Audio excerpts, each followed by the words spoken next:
অবস্থা খুব tight. Guys রাত্রি বাজে এখন 4টা।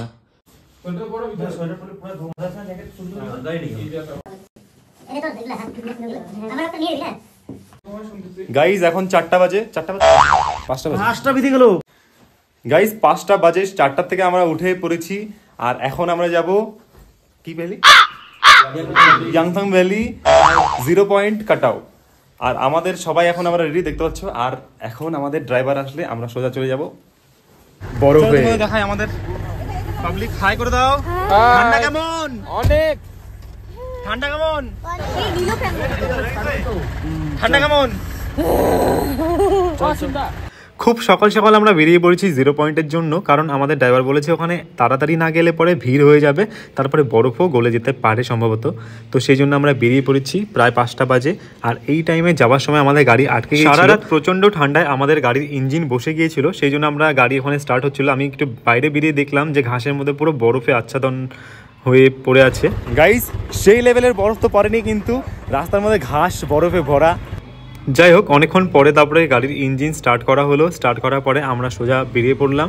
আর যাওয়ার সময় দৃশ্যটা খুব একটা ভালো ছিল না, কারণ পুরো অন্ধকার অন্ধকার টাইপের। আর গাইস 0 পয়েন্ট যাওয়ার সময় আমরা কিছু মিস্টেক করে ফেলেছিলাম, আর সেগুলো হলো আমরা খুব সকাল সকাল বেরোনোর জন্য কিন্তু আমরা যাবার যে দৃশ্যটা সেটাকে উপভোগ করতে পারিনি, এবং সকাল সকাল অনেক সকালে উঠে আমরা না খেয়েই বেরিয়ে পড়েছিলাম। এটা আমরা একটা ভুল করেছিলাম।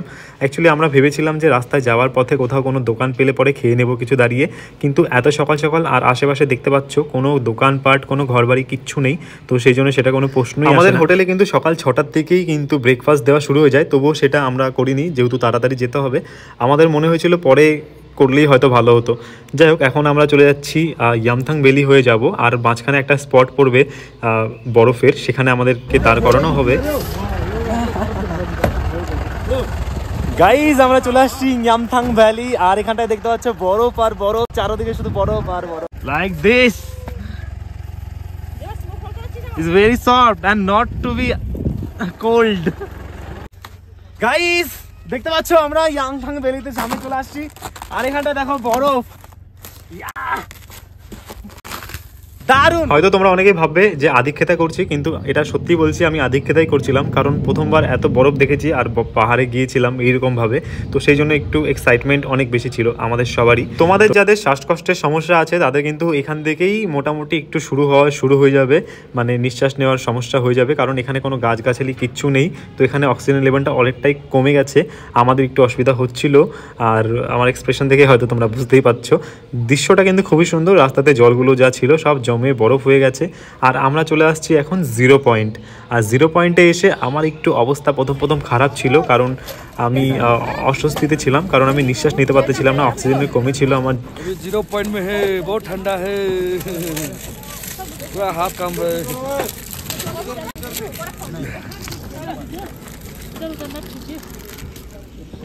विजय ये रहा,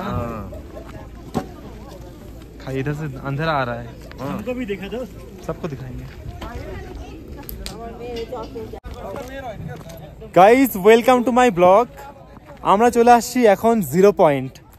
আর you imagine that 0 point, here is the 0 point. Guys চারদিকে কিন্তু শুধু বরফই আর বরফ দেখতে পাচ্ছ, এই যে দেখাচ্ছি তোমাদের আমি, শুধু বরফ আর বরফ। হে গাইস 0 পয়েন্টে এসে ম্যাগি খাবো, ম্যাগি খাওয়ার স্বাদ কিন্তু আলাদা।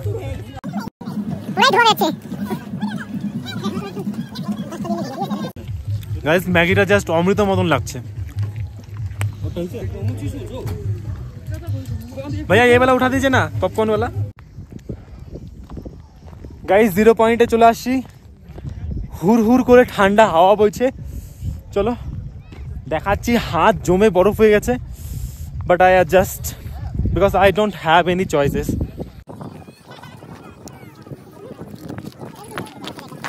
अरे भाई अरे आप तो खुद ही गिरे। गाइस आई एम स्लीपिंग, আস্তে আস্তে আস্তে। গাইস এখানটায় প্রচুর sleepy.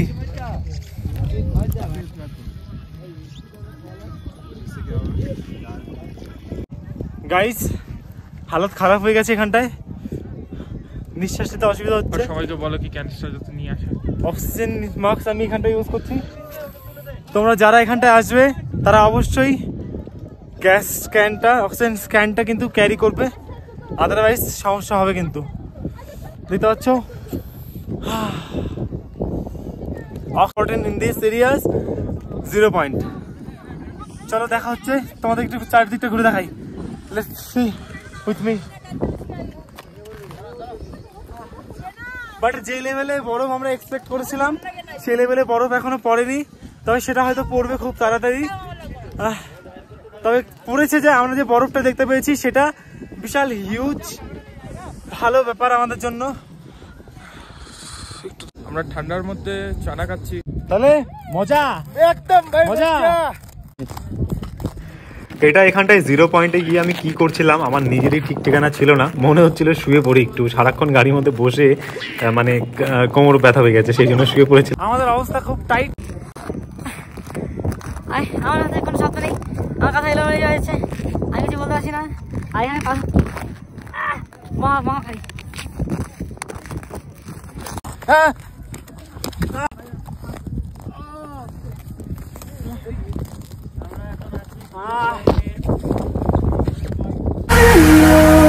We'll go through the wastelands, through the highways, till my shadow turns to sun rays. And on. Guys, আমাদের নর্থ সিকিমের 0 পয়েন্টের ট্যুর এখানেই খতম। আমরা আর এখানে সার্ভাইভ করতে পারছি না, আমাদের গাড়ি রেডি হয়ে গেছে। অক্সিজেন মাস্ক আমাদের খতম হয়ে গেছে, মানে শেষ হয়ে গেছে, পাচ্ছি না আর না এটাতে তার। এখন আমরা ফিরে যাব আমাদের হোটেলের দিকে, মানে লাচুংয়ে, কারণ ওখান থেকে কিন্তু আমাদের আবার বেরোতে হবে গ্যাংটকের জন্য। আর আমরা বেরিয়ে পড়েছি, এখন কিন্তু রোদ উঠে গেছে, একদম দারুণ সুন্দর লাগছে চারদিকটা। তবে যেতে যেতে আমার হালাত খারাপ হয়ে গেছে, আমরা কয়েকজন এরকম ভিতরে প্রচণ্ড বমি করেছি, কারণ ওখানে ম্যাগি খেয়ে আর শ্যুট করেনি, সেটা সম্পূর্ণ বেরিয়ে গেছে।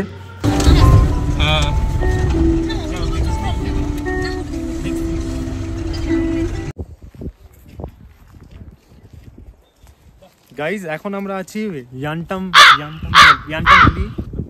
এটা কথা ওই দেখে নে তারপর।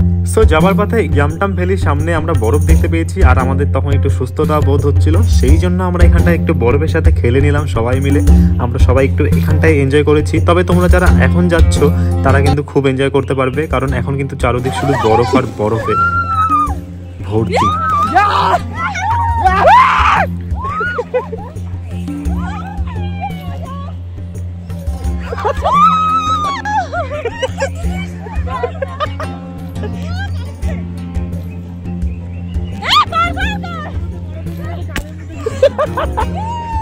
বাস বাস বাস বরফের খেল খতম করে এবার সোজা গাড়িতে, এরপর চলে যাব লাচুংয়ে, কারণ খিদেও পেয়ে গেছিল আর গিয়ে ফ্রেশও হতে হবে। এটা আমাদের হোটেলের ভিউজ, দেখতে পাচ্ছ। হোটেলটা রাত্রেবেলা থেকে বোঝা যাচ্ছিল না, কিন্তু এখন দেখো কত সুন্দর লাগছে চারদিকে। এরপরে লাচুং ঘুরতে ঘুরতে অমিতাভ বচ্চন ফলসের সামনে দিয়ে আমরা চলে গেলাম গ্যাংটকে। ভিডিওটা যদি ভালো লেগে থাকে তাহলে অবশ্যই লাইক করে দিও, সাবস্ক্রাইব করে দিও আর কমেন্ট করে জানিও। Thanks for watching.